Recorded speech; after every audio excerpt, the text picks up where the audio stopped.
అందరికీ నమస్కారం. ఈరోజు మనం మహాభారతం భీష్మ పర్వము మొదటి భాగంలోకి అడుగుపెడుతున్నాం. అయితే భీష్మ పర్వంకు ముందు ఉద్యోగ పర్వాన్ని ఇరుపక్షాల సైన్యాలు స్పష్టమైన నీలి ఆకాశం క్రింద విశాలమైన శమంతక పంచక తీర్థముకు వెలుపల గల కురుక్షేత్ర మైదానం వైపునకు నడిచారు అని చెప్పుకొనుటతో మనం ముగించాం. ఇప్పుడు భీష్మ పర్వంలో ఏం జరిగిందో తెలుసుకుందాం. పాండవుల సైన్యము కురుక్షేత్ర మైదానము పడమర భాగమును చేరుకుని తూర్పున ఉన్న కౌరవ సైన్యం వైపునకు తిరిగి నిలబడెను. జంబూద్వీపంలోని అన్ని దిక్కుల నుండి జనులు యుద్ధములో పాల్గొనుటకు వచ్చిరి. అలా కురుక్షేత్రం తప్ప మిగతా భూతలంపై మరెక్కడనూ గుర్రాలు మరియు మానవులు అగుపించుటలేదు. కేవలం వృద్ధులు, స్త్రీలు మరియు పిల్లలు మాత్రమే ఇండ్ల వద్ద ఉండిపోయిరి. కౌరవులు మరియు పాండవులు పోరుకు మొదట కొన్ని ప్రాథమిక యుద్ధ నియమాలను కూడా విధించుకున్నారు. రధికులు రధికులతో, అశ్వికులు అశ్వికులతోనూ మాత్రమే పోరాడవలెను. ప్రత్యర్థిపై ఆయుధమును ప్రయోగించుటకు ముందు వారిని సవాలు విసురుతూ హెచ్చరింపవలననేది మరో నియమం కూడా. ఒకరు మరొకనితో యుద్ధము చేస్తుండగా అతనిపై శస్త్రాలు సంధింపరాదు. అంతేకాకుండా ఆయుధహీనులు, ఆయుధములు రవాణా చేసేవారు, సంగీత కళాకారుల వంటి వారే కాకుండా పోరాటములో పాల్గొనని వారందరూ కూడా దాడి నుండి మినహాయింపబడిరి. ఇరువైపుల యోధులు ఒకరినొకరు చూచుకుని గొప్ప ఆశ్చర్యము మరియు అద్భుతమునకు గురైరి. ఎందుకనగా మునుపెన్నడును ఇలా రణరంగములో రాజులందరి అపూర్వమైన సమ్మేళనము జరగలేదు. మరోవైపు ఇక్కడ సైన్యము యుద్ధారంభమునకు సంసిద్ధులై ఉండగా అక్కడ హస్తినాపురములో వ్యాసదేవుడు ధృతరాష్ట్రుని వద్దకు వెళ్ళెను. స్వాగత కార్యక్రమం పూర్తయిన పిమ్మట పరాశరపుత్రుడు ఇలా పలికెను: పుత్ర, త్వరలో నీ పుత్రులందరూ రణరంగంలో మరణించురనుటలో ఎట్టి సందేహము లేదు. ఏమైనను నీవు ఈ సామూహిక వినాశముకు దుఃఖింపరాదు. ఇది దేవాది దేవుని సంకల్పమును సూచించు శాశ్వత కాల నిర్దేశానుసారమే జరుగుతుండెను. ఓ రాజా, నీవు ఇక్కడ నీ రాజభవనంలో కూర్చుని ఉన్న ప్రదేశము నుండి రణరంగంలో జరుగుతున్న ఘటనలన్నింటినీ ప్రత్యక్షముగా వీక్షింపగలిగేలా దివ్యదృష్టిని నీకు ప్రసాదించుటకు నేను ఇక్కడకు వచ్చి తిని. అప్పుడు ధృతరాష్ట్రుడు ఇట్లు బదులిచ్చెను: జనక, నా బంధువుల నరమేధమును నేను చూడదలుచుకునటలేదు. ఏమైనను నా తీవ్ర ఆసక్తి చేత కేవలం అక్కడ జరుగుతున్న దానిని వినదలిచి తిని. ఆ కారణముగా వ్యాసదేవుడు కురుక్షేత్రం అంతటినీ స్పష్టంగా చూచుటకు అనువుగా సంజయునికి దివ్యదృష్టిని ప్రసాదించెను. పగలు లేక రాత్రి అయినను మనస్సులో సంకల్పించుదేదైనను ఏ స్వల్ప వివరమైనను కూడా అతని దృష్టి నుండి తప్పించుకోకుండా అనుగ్రహించెను. వ్యాసదేవుడు మరో వరమును కూడా అనుగ్రహిస్తూ ఏ ఆయుధము కూడా సంజయుని బాధింపదని తెలిపెను. అట్లు సంజయుడు యుద్ధము తరువాత కూడా జీవించి ఉండునట్టును సూచించెను. తరువాత పరాశరపుత్రుడు ఇట్లు పలికెను: ధృతరాష్ట్ర, నీ రాజధానిలో నాకు అనేకమైన భయంకరమైన దుశ్శకునాలు గోచరిస్తుండెను. అవి వినాశమును సూచిస్తుండెను. ఆలయంలో దేవతామూర్తులు కొన్నిసార్లు కదలాడుతూ, నవ్వుతూ, మరికొన్నిసార్లు రోధిస్తూ, కొన్నిసార్లు చల్లటి చెమటలతో నిండి ఉండిరి. అంతేకాకుండా కొన్నిసార్లు వారు రక్తము కక్కుతూ, కొన్నిసార్లు వారు తమ పూజాపీఠాలపై జారిపడిపోతుండెను. గర్భవతులు కాని స్త్రీలు కూడా ఘోర వైకల్యము కలిగిన సంతానమునకు జన్మనిస్తుండిరి. గోవులు గాడిదలకు జన్మనిస్తుండెను. మరియు ఇతర అనేక మిక్కిలి అమంగళకరమైన జంతువులు కూడా జన్మనిస్తుండెను. జ జంతువులు కూడా జన్మిస్తుండెను. వాటిలో కొన్నింటికి 3 కొమ్ములు లేక 4 కాళ్ళు లేక 5 కాళ్ళు ఉండెను. కొన్నింటికి 2 జాతులు లేక 2 తలలు లేక 2 తోకలు కూడా ఉండెను. అంతేకాకుండా బ్రాహ్మణుల భార్యలు నెమళ్ళు లేక గరుడ పక్షులకు జన్మనిస్తుండిరి.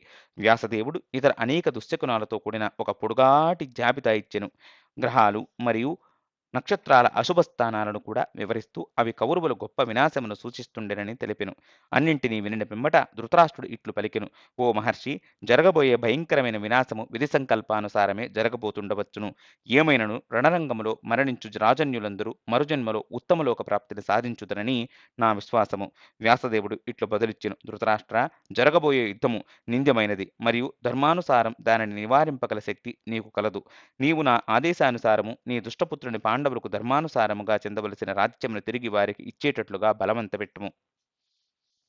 అందుకు ధృతరాష్ట్రుడు ఇట్లు వాదించెను: నా కుమారుడు నా నియంత్రణలో లేడు. ఆ కారణముగా ఈ ఘోర యుద్ధమును నేను వాంఛింపకున్నను నేను దానిని నిరోధింపలేకుంటిని.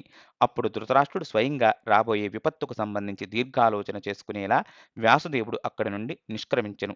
ధృతరాష్ట్రుడు దీర్ఘాలోచనలో నెలకొని మధ్యబద్ధన సుదీర్ఘముగా నిట్టూర్పులను విడవసాగెను. తరువాత ఆ అంధుడైన వృద్ధరాజు కురుక్షేత్రంలో సమావేశమైన లక్షలాది యోధుల గురించి యోచిస్తూ సంజయుని వైపునకు తిరిగి అతడిని దివ్యదృష్టి వినియోగించి యోధులు ఏ ఏ రాజ్యాల నుండి వచ్చిరో వివరించమని కోరెను.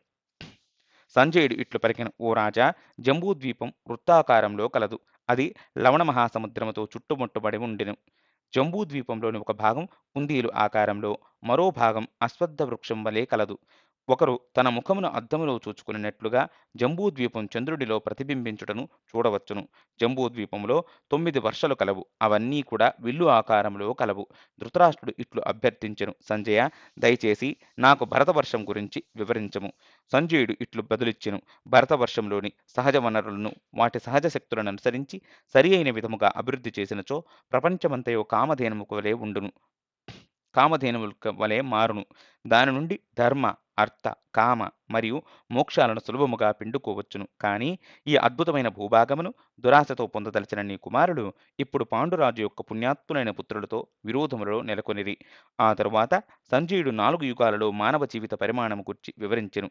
ముగింపు పలుకులను ఇట్లు పలికెను: ఓ రాజా, కలియుగములో నిర్దుష్ట జీవితకాల పరిమాణము ఉండదు. ఎందుకనగా అనేక మందికి తల్లి గర్భములోనే లేక జన్మించిన వెంటనే మరణింపవలసి ఉండును. సంజయుడు జంబూద్వీపం గూర్చి మాత్రమే కాకుండా మిగిలిన ఇతర 6 ద్వీపాల గూర్చి కూడా వివరించెను. అటు పిమ్మట సూర్యుడు మరియు చంద్రుడు వంటి ఇతర గ్రహాలను గూర్చి కూడా వివరించెను.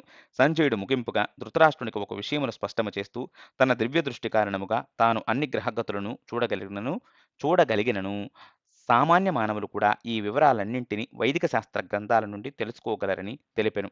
చివరకు సంజయుడు ధృతరాష్ట్రుని అనుమతితో కురుక్షేత్రంలోని కౌరవ సైన్యములో చేరుటకు వెళ్ళెను. 10వ రోజు యుద్ధం ముగిసిన పిమ్మట భీష్ముడు శిఖండి చేత ఓడింపబడి అంపశయ్యపై విషయాలన్నింటినీ సంజయుడు జరిగిన దానిని ధృతరాష్ట్రునికి వివరించుటకు వెంటనే హస్తినాపురమునకు తిరిగి వచ్చెను. భీష్ముడు శిఖండి చేత ప్రాణాంతకముగా గాయపడుటను గూర్చి వినిన ధృతరాష్ట్రునికి ఆ వార్త ఒక భయంకరమైన అఘాతముకు గురిచేసెను. పరశురాముడు కూడా ఓడించలేనటువంటి భీష్మునిపై ధృతరాష్ట్రుడు తన ఆశలన్నింటినీ నిలుపుకుని ఉండెను.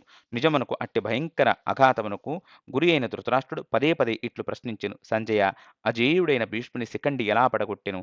దయచేసి నాకు అన్ని విషయాలను వివరముగా తెలియజేయుము. ధృతరాష్ట్రుడు గొప్ప బాధతో ఇట్లు వాపోయెను: సంజయ, ఈ పీడలన్నీ మూర్ఖుడు మరియు దుష్టపుత్రుడైన దుర్యోధనుడి వలన నాపై వచ్చి పడెను. విధి నిర్దేశానుసారము ఇట్టి పుత్రుని పొందిన నేను ఎంతటి దురదృష్టవంతుడను. ధృతరాష్ట్రుని ఓదార్చుటకు సంజయుడు ఇట్లు పలికెను: ఓ రాజా, ప్రతి ఒక్కరూ తన పూర్వ పాపపు కర్మలకు ఫలితముగా బాధలను అనుభవించును. అందుచేత ఎవరును తన దుఃఖాలకు ఇతరులను నిందింపకూడదు.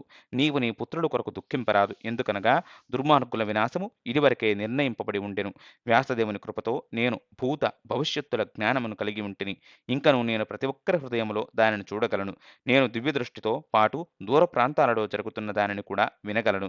ఇంకను నేను ఋషుల మాదిరిగా ఆకాశములో ఎగురగలను. ఇప్పుడు నేను కురుక్షేత్ర రణరంగంలో జరిగిన ప్రతి విషయమును నీకు వివరించెదను. దయచేసి జాగ్రత్తగా వినగలరు. ఇరుపక్షాలలో సైన్యం అమర్చబడిన పిమ్మట దుర్యోధనుడు దుశ్శాసనుని పిలిపించి ఇట్లు సూచనలిచ్చెను: సోదరా, నీవు భీష్మునికి ప్రత్యేక రక్షణ కల్పింపబడినట్లుగా చూడుము.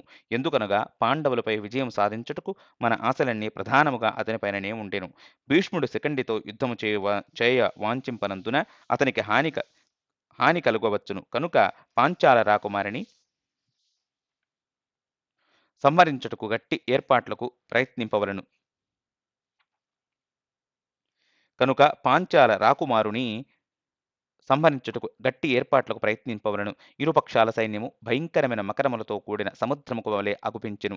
ఏమైనను అక్కడ కర్ణుడు మరియు అతని స్నేహితులు ఇంకను అతని బంధువులు లేరు. ఎందుకనగా గతములో అతడు చేసిన ప్రతిజ్ఞ ప్రకారం అతడు తన ఆయుధాలను ప్రక్కన పెట్టెను. భీష్ముడు కౌరవ నాయకులను పిలిపించి ఒక చిన్న ప్రసంగం చేస్తూ ముగింపుగా ఇట్లు పలికెను: భూపతులారా, మీరు మీ శక్త్యానుసారము వీరోచితముగా పోరాడవలను. వృద్ధాప్యములో గృహమున రోగాలకు గురై మరణించుట కంటెను క్షత్రియునికి రణరంగములో మరణించుటయే కీర్తికరము. యుధిష్ఠిర మహారాజు అర్జునునితో ఇలా తెలిపెను: బృహస్పతిని అనుసరించి ఒకరు ఎదుటి పక్షం వారి కంటే చిన్నదైన సైన్యం కలిగి ఉన్నప్పుడు తన సైన్యమును దగ్గరగా అమర్చవలను. కనుక మన సైన్యమును వజ్రము వ్యూహముతో అమర్చుకునదము. సూర్యోదయముకు మునుపే ఇరుపక్షాలు సూర్యోదయం కొరకు వేచి ఉండగా ఉరుము ఉరుముటతో వాయువు కొన్ని నీటి బిందువులను మోసుకుని వేగముగా వీచెను. ఆకాశంలో ఒక్క మేఘం కూడా అగుపించుటలేదు. కొంత సమయం పిమ్మట వాయువు ప్రచండమై ధూళి లేచుటయే కాకుండా చిన్ని చిన్ని గులకరాళ్లను కూడా అటు ఇటు విసిరెను. ఆకాశం నుండి ఉల్కలు రాలి భూమి కంపింపసాగెను. సూర్యోదయం తన నిత్య శోభను లోపించి ఉండెను. ఏమైనను ఇరు సైన్యాలు గొప్ప వైభవముతో అలరారుతుండెను. యోధులందరూ గెలుపును ఊహించి ఉత్సాహముగా కనిపించిరి. ఏమైనను యుధిష్ఠిర మహారాజు సైన్యం నడుమ ప్రకాశిస్తున్నట్టు భీష్ముని చూచి నిరుత్సాహపడెను. భయముతో అతని ముఖం పాలిపోయెను. పిమ్మట యుధిష్ఠిర మహారాజు ఇట్లు పలికెను: అర్జున, మనం గెలుచుటకు అవకాశం ఉండునని నేను భావించుటలేదు. అనేక మంది విశిష్ట యోధులతో నిండిన విశాలమైన కౌరవ సైన్యము అభేద్యమైనదిగా అగుపిస్తుండెను. అర్జునుడు ఇట్లు బదులిచ్చెను: సోదరా, మనం సంఖ్యాపరముగా తక్కువగా ఉన్నప్పటికీ విజయం ఎల్లప్పుడూ ధర్మపక్షాన ఉండనని ఎరిగి నీవు విశ్వాసముతో ఉండవలెను. ఓ యుధిష్ఠిరా, శ్రీకృష్ణ భగవానుడు మనలను రక్షిస్తుండెనను విషయమును మరచితివా? శ్రీకృష్ణుడు దేవాదిదేవుడు, అపరిమిత శక్తులను కలిగి ఉన్నట్టివాడు కనుక అతనితో విజయం నెలకొని ఉండును. దయచేసి నీవు ఇప్పుడు నీ సందేహాలన్నింటినీ విడిచి శ్రీకృష్ణుడు మన పక్షాన ఉన్నందున విజయము తథ్యమని భావించి నిశ్చింతగా ఉండగలవు. ఆ పలుకులకు వినిన యుధిష్ఠిరుని విశ్వాసము కొంతవరకు పునరుద్ధరింపబడెను. దానితో అతడు తన యోధులను ఉత్సాహపరచసాగెను. పిమ్మట సాంప్రదాయానుసారము బ్రాహ్మణులకు దానాలను చేసిరి. క్రమముగా కౌరవ సైన్యం యుద్ధారంభము కొరకు సమీపిస్తుండగా అర్జునుని రథసారథి అయిన శ్రీకృష్ణ భగవానుడు ఇట్లు పలికెను: కుంతీపుత్ర, భీష్ముడు సర్వసైన్యాధ్యక్షునుగా ఉండుట చేత నీవు అతనితో పోరాడుటనే నీ ప్రధాన కర్తవ్యముగా భావింపవలను. నీవు పవిత్రుడవై శుచితో నా ఉన్నత శక్తి అయిన దుర్గాదేవిని పూజించి విజయము కొరకు ఆమె ఆశీస్సులను పొందవలనని కోరుతుంటిని. అర్జునుడు రథము దిగి చేతులను జోడించి శ్రీకృష్ణుని సోదరి అయిన దుర్గాదేవిని యోగమాయగా స్తుతిస్తూ ప్రార్థింపనారంభించెను. భక్తిపూరితమైన అతని ఈ చర్యకు సంతోషించిన దుర్గాదేవి ఒక్కసారిగా ఆకాశంలో ప్రత్యక్షమై ఇలా ప్రకటించెను: అర్జున, త్వరలోనే నీవు నీ భయంకరమైన శత్రువుపై విజయం సాధించెదవు. నిశ్చింతగా ఉండము. శ్రీకృష్ణ భగవానుడు నీ మిత్రుడైనందున దేవతలు కూడా నీతో పోరాడినను యుద్ధములో విజయం సాధింపలేరు. అట్లు పలికి దుర్గాదేవి అదృశ్యమయ్యెను. ఆమె పలుకులను వినిన అర్జునునికి విజయం తనదనే విశ్వాసము కలిగెను. అతడు తిరిగి రథమునెక్కి తన శక్తివంతమైన శంఖమును ఉత్సాహముగా పూరించగా శ్రీకృష్ణ భగవానుడు కూడా తన శంఖమును పూరించెను. తరువాత సంజయుడు ఇట్లు పలికెను: ధృతరాష్ట్ర, శ్రీకృష్ణ భగవానుడు ఎక్కడ ఉంటే విజయం అక్కడ ఉండునని నీవు గ్రహింపవలను. కనుక నిస్సంశయముగా నీ కుమారుడు మృత్యువలలో ఇప్పుడు నిరాశాజనకముగా చిక్కుకుని ఉండిరని గ్రహింపగలవు. ధృతరాష్ట్రుడు ఇట్లు ప్రశ్నించెను: సంజయ, ధర్మక్షేత్రమైన కురుక్షేత్రంలో సమావేశమైన నా కుమారుడు మరియు పాండుకుమారుడు ఏమి చేసిరి? అప్పుడు సంజయుడు ఇట్లు పలికెను: ఓ రాజా, నీ పుత్రుడు దుర్యోధనుడు ద్రోణాచార్యుని సమీపించి ఇట్లు పలికెను: ఆచార్యదేవా, మీరు మీ శిష్యులతో ముఖ్యముగా పాండవ సైన్యమును అమర్చిన దృష్టద్యుమ్నునితో హృదయపూర్వకముగా యుద్ధము చేయవలను. భీష్ముని పర్యవేక్షణలో మన సైన్యం పూర్తిగా అపరిమితమైన బలము కలిగినదే కావచ్చును. కానీ పితామహుడు వృద్ధుడైనందున మీరు మరియు ఇతర మహాయోధులు అతనికి జాగ్రత్తగా రక్షణ కల్పించవలను. అదే సమయంలో భీష్ముడు తన శంఖమును పూరించెను. సింహగర్జన వంటి ఆ ధ్వని దుర్యోధనుడికి గొప్ప సంతోషమును కలిగించెను. కౌరవ సైన్యములోని ఇతరులు కూడా తమ శంఖాలను, కొమ్ము బూరాలను మ్రోగింపగా అవన్నీ కలిసిన ధ్వని కోలాహలమును సృష్టించెను. అప్పుడు శ్రీకృష్ణ భగవానుడు మరియు అర్జునుడు తమ దివ్య సంఖాలైన పాంచజన్య మరియు దేవదత్తలను పూరింపగా ధృతరాష్ట్రపుత్రుల గుండెలు బ్రద్దలయ్యెను. అర్జునుడు శ్రీకృష్ణ భగవానుని ఇట్లు ప్రార్థించెను: హే ప్రభు, దయచేసి నా రథమును ఇరు సైన్యాల నడుముకు తీసుకువెళ్లగలరు. ఈ ఘోర యుద్ధములో మాతో పోరాడుటకు ఎవరెవరు ఆసక్తితో ఇక్కడకు వచ్చిరో నేను చూడదలచితిని. శ్రీకృష్ణ భగవానుడు రథములు ఇరుసేనల నడుమ నిలిపి ఇట్లు ప్రకటించెను: అర్జున, యుద్ధము కొరకు ఇక్కడకు విచ్చేసిన కురువీరులందరినీ వీక్షింపుము. ఆ అర్జునుడు యుద్ధోత్సాహముతో తన ఎదుట నిల్చుండిన తన బంధువులను, గురువులను మరియు స్నేహితులను చూడగానే వారి పట్ల అతని హృదయం జాలితో నిండిపోయెను. అతడు గద్గద స్వరముతో ఇట్లు పలుకును: హే కృష్ణ, నా నోరు పొడిబారిపోతుండెను. నా రోమాలు నిక్కపొడుచుకుంటుండెను. గాంధీవం చేతి నుండి జారిపోతుండెను. నా మనస్సు భ్రమకు గురవుతుండెను. నేనిక్కడ ఇంకెంతోసేపు నిలుచుండలేను. హే కృష్ణ, విజయం పట్ల నా ఆసక్తి సమస్తము నశించెను. ఎందుకనగా మా రాజ్యం మాకు తిరిగి లభించెనను మేము నష్టపోయిన వారమే అగుదుము. ఎవరితో మేము కలిసి ఆనందముగా జీవింపదలచితిమో వారందరినీ చంపినచో ఇక సంతోషం ఎలా నిలువగలదు? పెద్దలందరిపై నేను బాణాలతో ఎట్లు దాడి చేయగలను? పూజ్యులైన వారిని సంహరించుట జీవించుట కంటెను నిరాయుధుడనై శత్రువును ఎదుర్కొనుట లేక అడవులకు వెళ్లి భిక్షాటనతో జీవించుట మేలు. ఈ నరమేధము చెడుకే దారితీయును. అనేక రాజవంశాలు నశించుటతో వారి వారి కుటుంబ ఆచారాలు మరియు నైతిక విలువలు కూడా విస్మరింపబడును. రక్షణ లేని స్త్రీలు వర్ణసంకరమైన సంతానమునకు జన్మనిచ్చెదరు. వారు పెరిగి ఈ ప్రపంచమంతటిని నరకప్రాయము చేసెదరు. హే కృష్ణ, దురాశతో నేను ఈ పాపపూరితమైన యుద్ధమును చేసినచో తప్పక నాకు శాశ్వత నరక బాధలను శిక్షగా అనుభవింపవలసి ఉండును. అర్జునుడు అట్లు పలికి తన విల్లంబులను ప్రక్కన విసిరి విషాదముతో రథముపై చతికిలపడెను. దానితో శ్రీకృష్ణ భగవానుడు అర్జునుని మందలిస్తూ ఇలా పలికెను: ఓ భరత, నీ ఈ ప్రవర్తన ఆర్యులకు తగినది కాదు. ఇది ఎన్నటికి నిన్ను స్వర్గముకు చేర్చదు. హృదయ దౌర్బల్యతను విడిచి యుద్ధము చేయము. క్షత్రియునిగా అది నీ కర్తవ్యము. అర్జునుని మనస్సు చెదిరినప్పటికీ తాను ఒక అల్పబద్ధాత్ముడినని మరియు శ్రీకృష్ణ భగవానుడు దేవాది దేవుడని గ్రహింపగలిగిన విజ్ఞానవంతుడు. అందుచేత అతడు శ్రీకృష్ణ భగవానుడి శరణు వేడుతూ తన సందిగ్ధావస్థ నుండి తనను విడిపించి ధర్మపథములో నెలకొల్పవలసినదిగా వేడుకొనెను. దానితో శ్రీకృష్ణ భగవానుడు మొదట తన శిష్యుని మందలించెను. ఎందుకనగా ఒకవైపు అర్జునుడు మాయామోహితుడైన లక్షణములను ప్రదర్శిస్తూనే మరోవైపు పండితునిగా భాషించుటకు ప్రయత్నించెను. తరువాత శ్రీకృష్ణ భగవానుడు అర్జునుడికి శాశ్వత ఆత్మ యొక్క వాస్తవ స్వభావమును బోధించెను. శ్రీకృష్ణ భగవానుడు ఇట్లు పలికెను: ఓ కౌంతేయ, నీవు భీష్ముని, ద్రోణుని మరియు కౌరవ పక్షంలోని ఇతర గొప్ప యోధులను సంహరింపవలసి వస్తుండెనని దుఃఖిస్తుంటివి. నిజమునకు నా ఆదేశానుసారం నీవు కేవలం వారి బాహ్య శరీరాలను మాత్రమే మార్చుతుంటివి. జీవుడు శరీరము కంటే భిన్నమని గ్రహించుము. శరీరం బాల్యము నుండి యవ్వనములోకి, తరువాత వృద్ధాప్యములోకి నిరంతరముగా పరిణామము చెందుటను చూచుటలేదా? అట్లే ప్రస్తుత శరీరం నశించిన పిమ్మట జీవుడు మరో నూతన శరీరమును పొందును. నిజమునకు శరీరం భౌతిక పదార్థాలతో నిర్మింపబడిన ఒక యాంత్రిక వాహనము. అది ప్రతిక్షణము అగోచరముగా మారుతూనే ఉండును. నా ఆదేశానుసారం ప్రకృతి చేత రూపొందింపబడిన శరీరము ఎంత అద్భుతముగా పనిచేయుననగా బద్ధాత్ములందరూ మోహములో చిక్కుకొని తమ జీవిత కాలమంతయు అదే శరీరమును కలిగి ఉందుమని భావించుదురు. నిజమునకు శరీరములోని కణాలు నిరంతరం మారుతుండును. కాని శరీరములో సాక్షిగాను వీక్షకుడుగాను ఉండే నేను మార్పురహితుడును మరియు శాశ్వతుడును. అర్జున, శరీరములో నివసించేవాడు మార్పురహితుడు. శరీరము నశించినను అతడు నశింపడు. శరీరమంతటా వ్యాపించి ఉన్నట్టు చైతన్యము అనస్వరము. ఈ జ్ఞానము శాశ్వతమైన ఆత్మ ఉనికి లక్షణము. అనగా ఆత్మ తన అనుపరిణామము మరియు సూక్ష్మమైన స్వభావము చేత ప్రత్యక్షముగా గ్రహింపలేనిదైనను దానిని వెంటనే గుర్తింపగలిగేలా ప్రభావం కలిగినదే చైతన్యము. అర్జున, బాహ్య శరీరమును ఆత్మగా భావించి మోహితుడువు కావద్దు. ఎందుకంటే ఆత్మ మార్పురహితము. క్షత్రియునిగా నీ కర్తవ్యము నిర్వర్తిస్తూ ఎట్టి సంకోచము లేకుండా యుద్ధము చేయుము. కుంతీనందన, ఇప్పుడు నీకు అత్యంత రహస్యమైన జ్ఞానములు బోధించెదను. శ్రద్ధగా వినుము. క్షత్రియునిగా నీ కర్తవ్యముకు మించిన పరమ కర్తవ్యం మరొకటి కలదు. ప్రతి జీవి తన వ్యక్తిగత ప్రయోజనము మరియు ఆసక్తితో సంబంధము లేకుండా దేవాది దేవుని పట్ల భక్తియుక్త సేవలో నెలకొనుటయే జీవుని శాశ్వత కర్తవ్యము. అర్జున, నేను నీ స్నేహితునిగా మరియు బంధువుగా పాత్రను పోషిస్తున్నను. నేను దేవాది దేవుడనని, నన్ను మించిన సత్యము మరొకటి లేదని నీవు గ్రహింపవలను. నేనే పరమభోక్తను, పరమ నియంతను మరియు అత్యున్నత శ్రేయోభిలాషినైన స్నేహితుడను. నన్ను ఈ విధముగా యథార్థముగా ఎరిగినవారు ఈ భౌతిక జగత్తులో తిరిగి ఎన్నటికి జన్మింపనవసరము ఉండదు.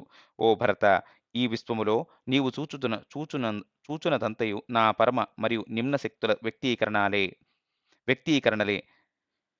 ఎందుకనగా నాకు అతీతమైనదేదీ లేదు. ఒక రకముగా నేనే సమస్తమునైనను వివిధ వ్యక్తీకరణలకు భిన్నముగా వాటికి మూలాధారముగా ఉందును. అందుచేత ఒకరి జీవిత పరమలక్ష్యం నా పూర్తి శరణాగతి మరియు నా ప్రతినిధుల లేక నా నిర్దేశానుసారం నెలకొనుటియే. అది శుద్ధ భక్తియోగమునకు మార్గము. కర్మయోగము, జ్ఞానయోగము, అష్టాంగ యోగము వంటి ఇతర ప్రక్రియలన్నీ యోగనిచ్చినలోని మెట్ల వంటివి. శరణాగతి అనేది నా ఉనికిని సమస్తమును వీక్షిస్తూ నాకు భిన్నమైనదేదీ లేదని గ్రహించినప్పుడే పరిపూర్ణత్వము సాధ్యపడును. అర్జున, నేనే నీటిలోని రుచుని, సూర్యచంద్రులలోని ప్రకాశమును, మానవునిలోని సామర్థ్యములు, నేనే బ్రహ్మను మరియు శివుడను. ఓం నా శబ్దావతారం, అంతటా వ్యాపించి ఉన్నట్టి బ్రహ్మజ్యోతికి మూలము నేనే. విష్ణువు నా స్వాంశావతారము. నిజమునకు ఈ జగత్తులోని అద్భుతమైన మరియు అందమైన వ్యక్తీకరణలన్నీ నా అనంత శోభ నుండి వెలువడిన సూక్ష్మకణములు మాత్రమే. తరువాత అర్జునుడు ఇట్లు పలికెను: హే ప్రభు, నీవు ఈ విశ్వములోని సమస్తములోకి ఎలా ప్రవేశించితివో నేను ఎరుగుటకు వీలుగా దయచేసి మీ విశ్వరూపమును వెల్లడించుము. మీ వైభవమును వినిన నాకు సంతృప్తి కలిగినను, ప్రస్తుతము మరియు భవిష్యత్తు కాలములోని జనుడు యథార్థముగా భగవంతుడనగా ఏమిటో తెలుసుకోవలననేది నా కోరిక. అర్జునుడి అభ్యర్థనను అంగీకరించిన శ్రీకృష్ణ భగవానుడు మొదట అతనికి దివ్య దృష్టిని ప్రసాదించెను. ఆ తరువాత అనంతమైన ముఖాలు, బాహువులు, ఉదరములు మరియు పాదములు కలిగిన కోట్లాది సూర్యుల ప్రకాశమును మించిన ప్రకాశముతో తన విశ్వరూపమును ప్రదర్శించెను. ఆ విశ్వరూపములో అర్జునుడు బ్రహ్మను మరియు శివుని చూడగలిగెను. అంతేకాకుండా ఇతర దేవతలను, అసురులను, నాగులను, గంధర్వులను, మానవులను మరియు జంతువులను కూడా చూచెను. విశ్వములోని గ్రహాలన్నింటి నడుమ శూన్యమును చూచెను. భీష్ముడు, ద్రోణుడు మరియు ఇతర గొప్ప యోధులతో కలిసి ధృతరాష్ట్రపుత్రులు ఆ విశ్వరూపం యొక్క మండుతున్న నోళ్లలోకి ప్రవేశించుటను కూడా చూడగలిగెను. నిజమునకు ఇరుపక్షాల యోధులు ఆ బ్రహ్మాండమైన రూపం యొక్క భీకరమైన దంతాల నడుమ నలిగిపోవుటను చూచిన అర్జునుడు భయకంపితుడై ముకుళిత హస్తాలతో శ్రీకృష్ణ భగవానుని ఇలా ప్రార్థింపసాగెను. ఓ జగత్పతి, నిన్ను నా అంతరంగ మిత్రుని వలె భావిస్తూ అమర్యాదపూర్వకముగా ఇన్నాళ్ళు ప్రవర్తించినందుకు నన్ను మన్నించుము. నేను నీతో కలిసి భుజించుటను, కూర్చుండుటను, ఒకే శయ్యపై పరుండుటను, నీతో పరిహాసమాడుటను, నిన్ను విమర్శించుటను స్మరించినచో సిగ్గుగా ఉంది. నేను ప్రేమతో గాని అజ్ఞానంతో కాని నిన్ను నాతో సమానునిగా భావించి అలా ప్రవర్తించినందుకు దయతో నన్ను క్షమించు. హే ప్రభు, దయచేసి మీ వాస్తవ రూపమును ప్రకటించము. శ్రీకృష్ణ భగవానుడు ఇట్లు బదులిచ్చెను. నేను సమస్తమును నాశనము చేసే కాలుడను. నీవు జాలి పొందిన ఈ గొప్ప యోధులందరూ ఇదివరకే నా పరమ సంకల్పానుసారము సంహరింపబడిరి. అర్జున, ఇప్పుడు నీవు నాకు సాధన వస్తువుగా వ్యవహరించుము. ఎందుకనగా అలా చేయుట ద్వారా ఈ మహాకురుక్షేత్ర రణరంగములో ప్రధాన వీరునిగా శాశ్వతమైన కీర్తిని సాధింతువు. అర్జునుడు ఇట్లు పలికెను. హే ప్రభు, నేను ఇక ఏమాత్రము భయంకరమైన ఈ రూపమును చూడలేను. ఎందుకనగా నా మనస్సు గతిత్రప్పుతుండెను. దయచేసి విష్ణువుగా నీ చతుర్భుజ రూపమును చూపి అటుపిమ్మట మిక్కిలి మనోహరమైన నీ ద్విభుజ శ్యామసుందర రూపమును పొందుము. అట్లు అర్థింపబడిన శ్రీకృష్ణ భగవానుడు తన గంభీరమైన చతుర్భుజ రూపమును ప్రదర్శించెను. చివరకు అర్జునుని భయమును తొలగిస్తూ తన అత్యంత అందమైన ద్విభుజ రూపమును ధరించెను. అటుపిమ్మట శ్రీకృష్ణ భగవానుడు అర్జునునికి ప్రకృతి త్రిగుణములైన సత్వ, రజో, తమో గుణాలను గూర్చి వర్ణించెను. తన శుద్ధ భక్తుల సద్గుణములు మరియు అసుర ప్రవృత్తి కలిగిన వ్యక్తుల హేయమైన గుణాలను కూడా వివరించెను. శ్రీకృష్ణ భగవానుడు తన ప్రసంగమును ఇట్లు ముగించెను. హే అర్జున, నేను నీకు జ్ఞానములన్నింటిలోకి మిక్కిలి గుహ్యమైన పరమ జ్ఞానమును ఉపదేశించి తిని. నీ సముచిత బుద్ధి నీకు మార్గనిర్దేశము చేయునట్లుగా దాని గూర్చి ఆలోచించుము. నా మార్గనిర్దేశమును అనుసరించి యుద్ధము చేయుటయా లేదా మానుటయా అనేది నీవే నిర్ణయించుకొనుము. ఓ కుంతిపుత్ర, నీవు నా ప్రియమిత్రుడు ఒకటి చేత శాస్త్రాలలో విజ్ఞాన సారాంశమంతటిని మరోసారి పునరావృతము చేసేదను. నా భక్తుడు కమ్ము. ఎల్లప్పుడూ నన్ను స్మరించము, నన్ను ఆరాధించము, నాకు నమస్కరించము. నిజమునకు సర్వధర్మాలను పరిత్యజించి కేవలం నన్ను మాత్రమే శరణు వేడవలను. అందుకు ప్రతిగా నేను నిన్ను సర్వ పాప ఫలితాల నుండి రక్షించెదను. అప్పుడు నీవు నిర్భయుడవై తిరిగి నన్ను చేరుకుందువు. ఓ అర్జున, నేను తెలిపిన దానిని శ్రద్ధగా వింటివా? నీ సందేహములన్నీ శాశ్వతముగా నశించిన. అప్పుడు అర్జునుడు ఇట్లు బదులిచ్చెను. హే కృష్ణ, నీ కృపచేత ఇప్పుడు నా మోహము పూర్తిగా నశించెను. నా వాస్తవ స్థితిలో నేను నీ శాశ్వత సేవకుడనని గ్రహించి తిని. ఇప్పుడు ఎట్టి సంకోచము లేకుండా నీ ఆజ్ఞలను పాటించుటకు నేను సిద్ధము. సంజయుడు ఇట్లు ప్రకటించెను. ఓ ధృతరాష్ట్ర, ఈ పవిత్ర సంభాషణను వినగలుగుట నాకు గొప్ప ఆనందముగా ఉండెను. శ్రీకృష్ణ భగవానుని విశ్వరూపమును దర్శింపగలుగుట ఎంతో సంతోషముగా ఉంది. ఇది కేవలం నాకు నా ఆధ్యాత్మికాచార్యుడైన వ్యాసదేవుల కృపచేతనే సాధ్యపడెను. ఓ రాజా, ఎక్కడ శ్రీకృష్ణ భగవానుడు మరియు అర్జునుడు ఉండునో అక్కడ విజయము, ఐశ్వర్యము మరియు పరమధర్మము నెలకొని ఉండునని విశ్వసించము. శ్రీకృష్ణ భగవానుడి ఉపదేశములతో జ్ఞానోదయమైన అర్జునుడు తిరిగి తన విల్లంబులను అందుకొనెను. అది చూచిన పాండవ యోధులు బిగ్గరగా గర్జించిరి. గొప్ప ఉత్సాహముతో ఆ యోధులు తమ శంఖాలను, కొమ్ములను పూరించుటతో ఆ ధ్వని గొప్ప కోలాహలము సృష్టించెను.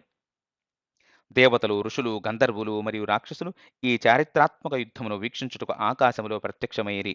అప్పుడు యుధిష్ఠిర మహారాజు ఒక్కసారిగా తన కవచమును తొలగించి ఆయుధాలను ప్రక్కనబెట్టి గొప్ప కలత కలిగించెను. అతను తన రథము దిగి ముకుళిత హస్తాలతో కౌరవ సైన్యం వైపునకు నడువన ఆరంభించెను. అది చూచిన అర్జునుడు వెంటనే రథము దిగి తన సోదరుని వైపునకు పరిగెత్తెను. ఇతర పాండవులు మరియు శ్రీకృష్ణ భగవానుడు అర్జునుని వెంబడించిరి. మారు ఇట్లు ప్రశ్నించిరి. ఓ యుధిష్ఠిరా, నీ సైన్యం విడిచి నిరాయుధుడవై శత్రువు వద్దకు వెళ్ళుటలో నీ ఉద్దేశ్యమేమిటి? యుధిష్ఠిర మహారాజు పలకకుండా నిబ్బరముగా ముందుకు కొనసాగుతుండెను. శ్రీకృష్ణ భగవానుడు మందహాసము చేస్తూ ఇలా పలికెను. పాండుపుత్రులారా, భీష్మ, ద్రోణ, కృప మరియు శల్యునికి నమస్కరించుటకు వరకు యుధిష్ఠిర మహారాజు కౌరవ సేనను సమీపిస్తుండెను. అట్లు చేసిన పిమ్మట అతడు తిరిగి వచ్చి యుద్ధము ఆరంభించునని విశ్వసింపుము. పెద్దలతో యుద్ధము చేయవలసి వచ్చినప్పుడు ఎవరికైనా మొదట వారిని ఉచిత రీతిన సత్కరించినతో విజయం తప్పక ప్రాప్తించునని గ్రహింపబడును. ఆ సమయములో కౌరవ సైన్యములోని యోధులందరూ ఇలా భావింపసాగిరి. యుధిష్ఠిరుడు భయపడి భీష్ముడిని సమీపిస్తుండెను. అందుచేతనే ఇతర పాండవులందరూ కూడా పితామహుని ఆశ్రయించుటకు సమీపిస్తుండిరి. ఈ రకముగా యోచిస్తూ కౌరవులు యుధిష్ఠిర మహారాజును విస్మరింపనారంభించిరి. ఏమైనను అదే సమయములో అతడు తెలిపేదానిని వినుటకు గొప్ప ఆతృతను కూడా కలిగి ఉండిరి. యుధిష్ఠిరుడు తన సోదరులతో కలిసి భీష్ముని సమీపించి అతని పాదపద్మాలను పట్టుకుని ఇలా పలికెను. పితామహ, మీతో యుద్ధం చేసేందుకు మాకు అనుమతించగలరు, మరియు మీ ఆశీస్సులను కూడా మాకు అందింపగలరు. అందుకు భీష్ముడు ఇట్లు బదులిచ్చెను. యుధిష్ఠిరా, నీవు ఇట్లు వచ్చి ఉండకపోయినచో నేను తప్పక నిన్ను శపించి ఉండేవాడిని. పౌత్రా, నేను నీ పట్ల ప్రీతి చెందితిని. యుద్ధములో నీ విజయమును హృదయపూర్వకముగా ఆకాంక్షిస్తుంటిని.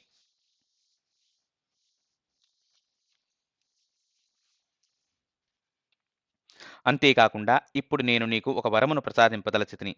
నా పలుకులకు విలువనీయకున్నను కౌరవులు ఇన్ని రోజులుగా నన్ను పోషించినందుకు ప్రత్యుపకారముగా నేను వారి పక్షమును వహిస్తుంటిని. యుధిష్ఠిర మహారాజు ఇట్లు ప్రార్థించెను. పితామహ, మాకు విరుద్ధముగా మీకు యుద్ధము చేయవలసి వచ్చినను మీరు ప్రతినిత్యము మా క్షేమమును తలచగలరని ప్రార్థన.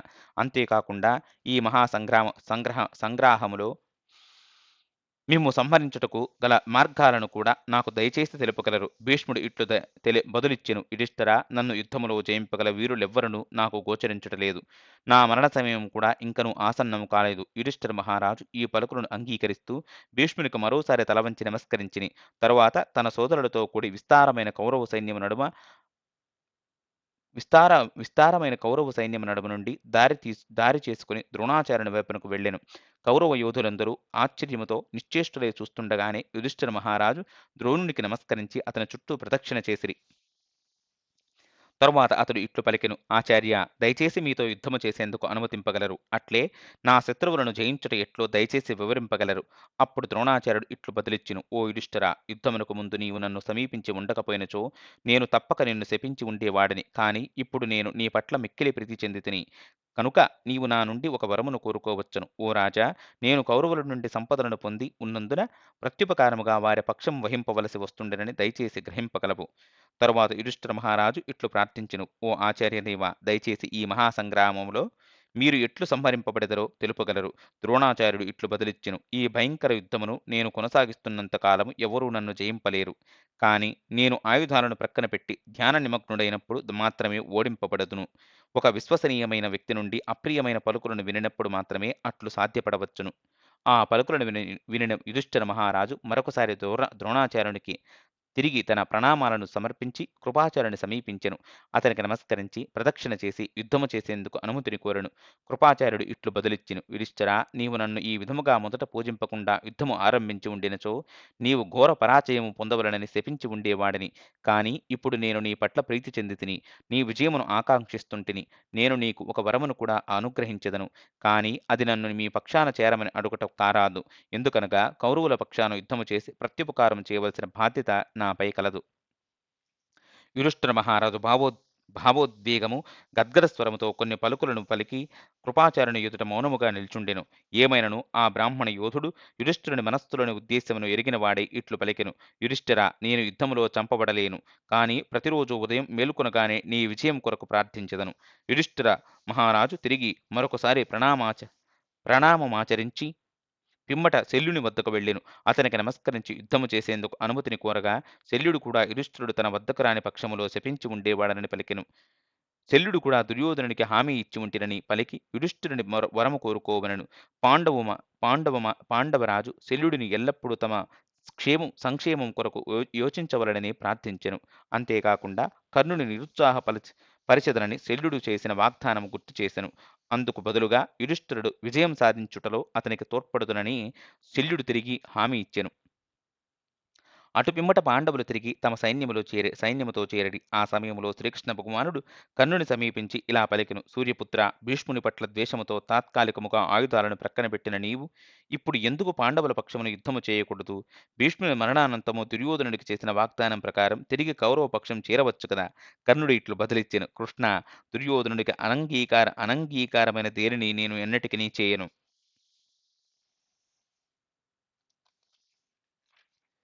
కర్ణుని దృఢనిశ్చయమును చూచిన శ్రీకృష్ణ భగవానుడు తన వాదనను కొనసాగింపకుండా పాండవులను తిరిగి చేరుకొనెను. యుధిష్ఠిర మహారాజు అడుగు ముందుకు వేసి ఎదుటి పక్షములోని యోధులందరితో బిగ్గరగా ఇలా ప్రకటించెను. గొప్ప వీరులారా, యుద్ధారంభమునకు మునుపే మీలో ఎవరైనను మా పక్షము చేరదలిచినచో అందుకు నేను సంతోషముగా స్వాగతించెదను. అప్పుడు యుయుత్సుడు అనగా ధృతరాష్ట్రుని వైశ్యపత్ని పుత్రుడు యుధిష్ఠిరుని ప్రకటనకు స్పందించి పాండవుల పక్షాన చేరెను. యుధిష్ఠిరుడు అతడిని గొప్ప ఆదరపూర్వకముగా స్వాగతించెను.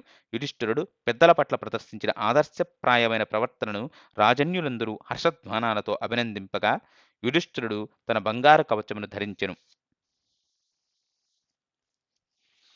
మొదటి రోజు యుద్ధం. యోధులందరూ తమ రథాలను అధిరోహించిన పిమ్మట యుద్ధారంభమునకు పిలుపునివ్వబడెను. దుర్యోధనుని ఆజ్ఞానుసారం కౌరవ పక్షపు రాజులందరూ యుద్ధము చేసేందుకు పాండవ సైన్యం వైపునకు పెరిగిత్తిరి. అట్లే యుధిష్ఠిరుని ఆజ్ఞానుసారం పాండవ సైన్యములోని రాజులు కౌరవులను ఎదుర్కొనుటకు ముందుకు కొనసాగిరి. యుద్ధము నుండి ఎవరునూ పారిపోలేదు.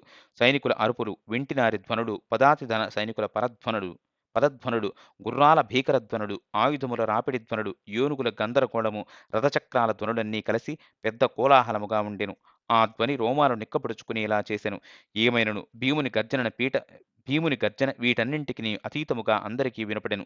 నిజమునకు దాని ప్రకంపన కౌరవ యోధుల హృదయాలలో గొప్ప భయమును కలిగించెను. వారి గుర్రాలు, ఏనుగులు మలమూత్ర విసర్జనలు చేసెను. ఇరు సైన్యాలు కలిసినప్పుడు ధూళి ఒక మేఘముల ఆకాశములోకి ఎగిసి దట్టమైన చీకటిని సృష్టించెను. పోరాటం ఎంత భయంకరముగా కొనసాగనగా ఒక పక్షముకు మరొక పక్షమును గుర్తించుట కష్టసాధ్యమయ్యెను. భీష్ముడు ఒక మృత్యుదండం వంటి విల్లుతో అర్జునుని వైపునకు దూసుకెళ్ళెను.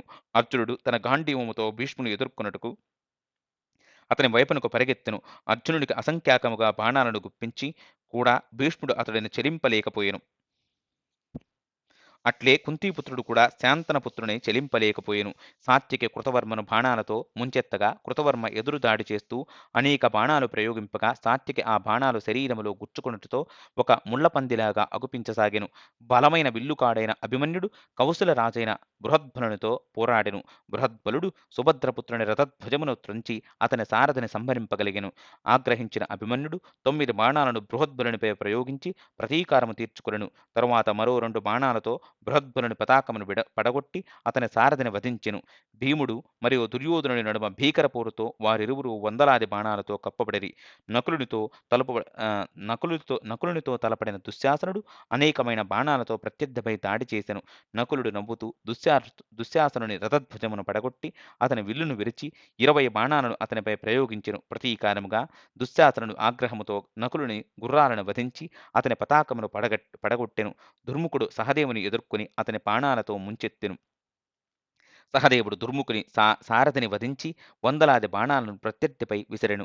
యుధిష్ఠిర మహారాజు మద్రదేశపు మహారాజు శల్యుని ఎదుర్కొని అతనిపై అనేక బాణాలను గుప్పించెను. శల్యుడు యుధిష్ఠిరుని విల్లును సగమునకు విరిచెను. తరువాత బలమైన మరొక విల్లును అందుకొనిన యుధిష్ఠిరుడు మరింత హింసాత్మకముగా శల్యునిపై బాణప్రయోగము చేసెను. ఈ భయంకర పోరులో దృష్టద్యుమ్నుడు ద్రోణుని మరియు దుష్టకేతు బాహ్లీకుని ఎదుర్కొనిది. ఘటోత్కచుడు అలంబసుని ఎదుర్కొని అనేక బాణాలను ప్రయోగించెను. శిఖండి అశ్వత్థామతో తలపడగా కృపుడు కేకేయుల రాజైన బృహద్రథునిపై దాడి చేసి అతడిని బాణాలతో ముంచెత్తెను.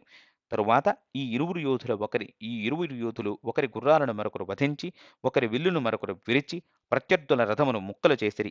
మిక్కిలి ఆగ్రహముతో వారిరువురు కత్తులను దూసి నేలపై నిలబడి యుద్ధము కొనసాగించిరి. కౌరవ పాండవులు తమ కుటుంబ బాంధవ్యాలను మరచి ఒకరిని మరొకరు వధింపవలనను భావనతో రాక్షసులు ఆవహించినట్లుగా పోరాడసాగిరి. ఈ భయంకరమైన యుద్ధములో అనేక వీరయోధులు నేల కొరిగిరి. రథాలు ఒకటితో మరొకటి ఢీకొనెను. భారీ ఏనుగులు ఆగ్రహముతో పదాతి సైనికులను మరియు రథాలను నలిపివేసెను.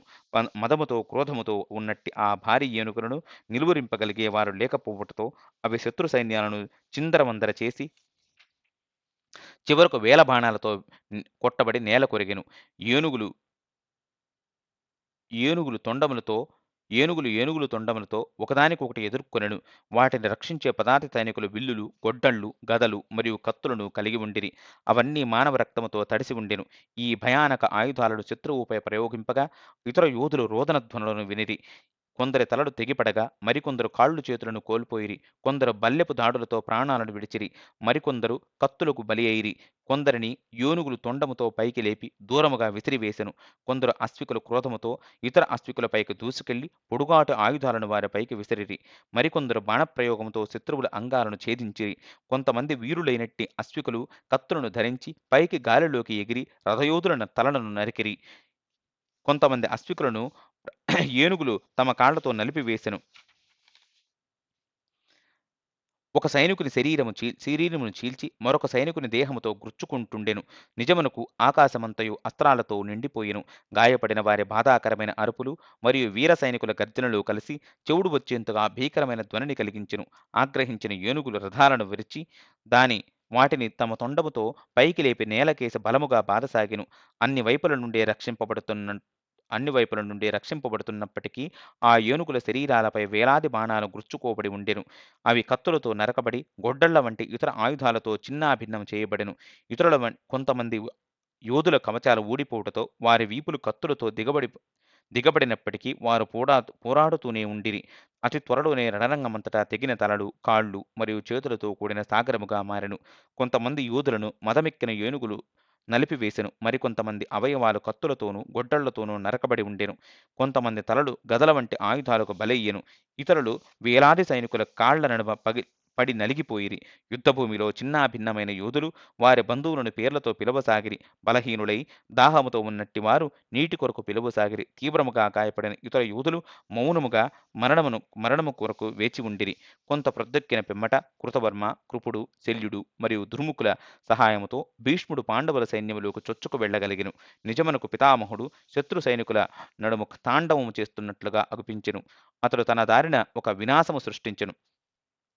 భీష్ముడు పాండవుల సైన్యమును నరమేధము చేయుటను చూచిన అభిమన్యుడు క్రోధముతో అతడిని ఎదుర్కొనుటకు తన రక్షకులతో కూడి దూసుకెళ్ళెను. ఒక బాణముతో అభిమన్యుడు శల్యుని రథధ్వజమును, మరొక బాణముతో కృపుని విల్లుని విరిచెను. మూడవ బాణమును ప్రయోగించి దుర్ముఖుని సారథిని తలత్రుంచెను. భీష్ముడు అభిమన్యుని వద్దకు వెంటనే దూసుకువెళ్లి అతని రథధ్వజమును విరిచి అతని పైకి 9 బాణాలను విసిరెను. ఏమైనను అభిమన్యుడు భీష్ముని ప్రసిద్ధమైన తాళవృక్ష చిహ్నముతో గల ధ్వజాపతాకమును పడగొట్టి ప్రతీకారము తీర్చుకొనెను. దానితో పాండవ పక్ష యోధులు బిగ్గరగా గర్జించిరి. భీష్ముడు అప్పుడు దివ్యాస్త్రాలను స్మరించి వేలాది బాణాలను అభిమన్యునిపైకి ప్రయోగించెను.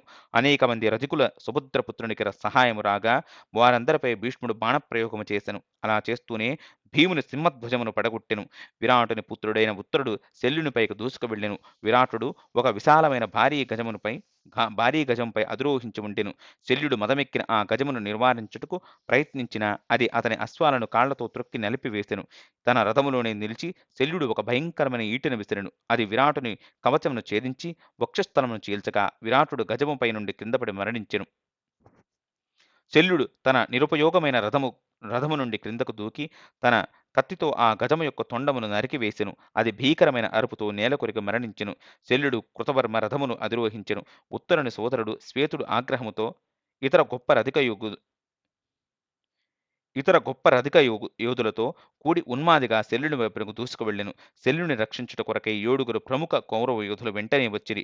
ఏమైనను శ్వేతుడు అద్భుత పరాక్రమము ప్రదర్శిస్తూ మొదట 7 బాణాలతో వారి రథధ్వజాలను త్రుంచివేసెను. అలా శ్వేతుడు శల్యుని వైపునకు వెడుతుండగా చివరకు భీష్ముడు మరియు దుర్యోధనుడు అతడిని నిలువరించిరి. అదే సమయంలో అనేక మంది పాండవ వీరులు పోరులో చేరగా యుద్ధము భయంకరమయ్యెను. శ్వేతుడు ఆగ్రహముతో దహించుకుపోతూనే ఉండెను. దానితో అతడు వేలాదిగా శత్రు సైనికులను వధింపసాగెను. దానితో కౌరవ సైన్యమంతా భయముతో వెనక్కు తగ్గెను. కాని అదే సమయములో భీష్ముడు వేలాది పాండవ సైనికులను సంహరింపగా వారు ఉపసంహరించుకొనిరి. అందుచేత చివరకు భీష్ముడు మరియు శ్వేతుడు ఒకరితోనొకరు పోరాడుతుండగా మిగతా వారందరూ ప్రేక్షకులైరి. భీష్ముని ఆయుధాలను విజయవంతముగా ఎదుర్కొంటూనే శ్వేతుడు కౌరవ సైన్యంపై దాడి చేసెను. అది చూచి దుర్యోధనుడు తన బలగమును సమకూర్చుకుని విరాటుని వీరపుత్రుని వైపునకు దూసుకువెళ్ళెను. ఆ కారణముగా శ్వేతుడు తన ఏకాగ్రతను క్షణకాలము భీష్ముని వైపు నుండి మరలించి దుర్యోధనుని ఎదుర్కొనెను. స్వల్ప సమయంలోనే కౌరవ సైన్యమును నశింపజేస్తూ శ్వేతుడు తిరిగి తన దృష్టిని భీష్మునిపైకి మరలించెను. ఆ ఇరువురు వీరులు ఒకరిపై మరొకరు అసంఖ్యాక బాణాలను గుప్పించుకుంటూ ఎదుటివారిని బాధింపసాగిరి. తరువాత శ్వేతుడు 10 బాణాలను ప్రయోగించి భీష్ముని విల్లును 10 ముక్కలుగా విరిచెను. అంతేకాకుండా భీష్ముని తాళవృక్ష ధ్వజమును విరిచెను. ఈ అద్భుతమైన చేష్టను చూచి కౌరవులు భీష్ముని ప్రాణాలను గురించి భయపడగా పాండవ యోధుల శంఖాలను పూరిస్తూ హర్షధ్వానాలు చేసిరి. దుర్యోధనుడు కృపుని, శల్యుని మరియు ఇతర ప్రధాన యోధులను భీష్ముని రక్షణ కొరకు పంపెను. కాని వారందరి బాణాలను విఫలము చేసిన శ్వేతుడు భీష్ముని విల్లును విరిచెను. ఆగ్రహముతో భీష్ముడు మరో విల్లును అందుకొనగా దానిని కూడా శ్వేతుడు విరిచివేసెను. ఇది కౌరవులను మరింతగా కలవరపరచెను. కాని భీష్ముడు వెంటనే మరొక బలమైన వింటికి నారి సారించి శ్వేతుని రథాస్త్రాలను నాలుగింటిని అతని సారథి తనను త్రుంచి రథధ్వజమును విరిచెను. ఆగ్రహముగా శ్వేతుడు రథము నుండి క్రిందకు దూకెను. దానిని అవకాశముగా తీసుకుని భీష్ముడు అసంఖ్యాకముగా బాణవృష్టిని కురిపించెను. ఏమైనను భయపడిన శ్వేతుడు ఒక బలమైన ఈటెను అందుకుని కౌరవులందరూ భయముతో శ్వాస తీసుకుంటుండగా అతడు దానిని వారిపైకి బలముగా విసిరెను. ఏమైనను అది గాలిలో ఎగురుతుండగానే భీష్ముడు దానిని ముక్కలు చేసెను. అది చూచిన కౌరవులు ఆనందముతో అరిచెను. మరోవైపు ఆగ్రహముతో వెర్రివాడైన శ్వేతుడు తరువాత ఏమి చేయవలనను సందిగ్ధావస్థలో చిక్కుకున్నట్లుగా అగుపించెను. ఒక్కసారిగా వెర్రివాడికి వలె నవ్వుతూ శ్వేతుడు గదను అందుకుని భీష్ముని వైపునకు పరిగెత్తెను. శ్వేతుని నిలువరించలేమని భావించిన భీష్ముడు వెంటనే తన రథము నుండి క్రిందకు దూకెను. దానితో శ్వేతుడు విసిరిన బలమైన గద నుండి భీష్ముడు తప్పించుకోగా అతని రథము, గుర్రాలు మరియు సారథి శిథిలమైన పర్వతములుగా అగుపించిరి. భీష్ముడు మరొక రథమును అధిరోహించెను. ఆ సమయంలో అతనికి ఆకాశవాణి ఇలా వినిపించెను: ఓ కురువీరా, సృష్టికర్త నీవు శ్వేతుని వధింపవలనని నిర్ణయించిన సమయము ఆసన్నమైనందున నిశ్చయముగా వ్యవహరింపము. భీముడు, సాత్యకి, దృష్టద్యుమ్నుడు మరికొంతమంది ఇతరులు శ్వేతుడిని రక్షించుటకు ప్రయత్నించిరి. కాని ద్రోణుడు, శల్యుడు, కృపుడు వారిని నిలువరించిరి. ఇంకనూ నేలపైననే ఉన్నట్టి శ్వేతుడు కరవాలము ధరించి భీష్ముని వైపునకు పరిగెత్తి అతని విల్లును విరచగలిగెను. దానితో భీష్ముడు మరో విల్లందుకుని రక్షకులు శ్వేతుని చుట్టూ చేరినను అతడు ఆవేశముతో భీష్ముని వైపునకు పరిగెత్తెను. భీష్ముడు మొదట పాండవ యోధులను నిలువరించుటకు వారిపై బాణప్రయోగము చేసెను. తరువాత బ్రహ్మాస్త్రము ప్రయోగించెను. బలమైన ఆ బ్రహ్మాస్త్రము శ్వేతుని దేహములో ప్రవేశించి అతని ప్రాణాలను హరించి నేలలోకి ప్రవేశించెను. శ్వేతుని మరణమును చూచిన పాండవ యోధులు బిగ్గరగా దుఃఖింపగా శిఖండి భయముతో కంపించుకుపోయెను. మరోవైపు కౌరవులు హర్షధ్వానాలు చేసిరి. దుశ్శాసనుడు ఆనందముతో యుద్ధభూమిలో నర్తించెను. అటు పిమ్మట ఆ రోజంతా భీష్ముడు అసంఖ్యాకమైన పాండవ సైనికులను సంహరిస్తూ తన విజయ పరంపరను కొనసాగింపగా ఘోరమైన పోరు నెలకొనెను. చివరకు సూర్యుడు అస్తమింపగానే యుధిష్ఠిరుడు తన సైనికులను ఆ రోజుకు యుద్ధము నిలిపివేయమని ఆజ్ఞాపించెను.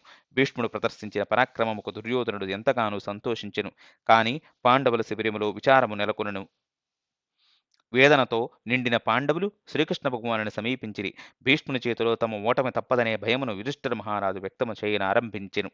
యుధిష్ఠిర మహారాజు ఇట్లు పలికెను: ప్రభు, భీష్ముడు అజేయుడైనందున నేను తపస్సు చేసుకున్నట్టుకు అరణ్యాలకు వెళ్ళెదను. పాండవ యోధులందరి మరణమును కారణమొకట కంటెను నా శేష జీవితము అడవులలో గడుపుటి ఉత్తమమని నా భావన. భీష్ముడు తన దివ్యాస్త్రాలతో మన వేలాది మంది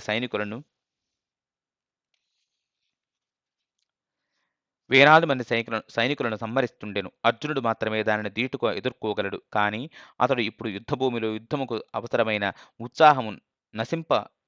ఉత్సాహము నశించిన ప్రేక్షకునిగా వలె ఉంటూ తృప్తి చెందుతున్నట్లుగా గోచరిస్తుండెను.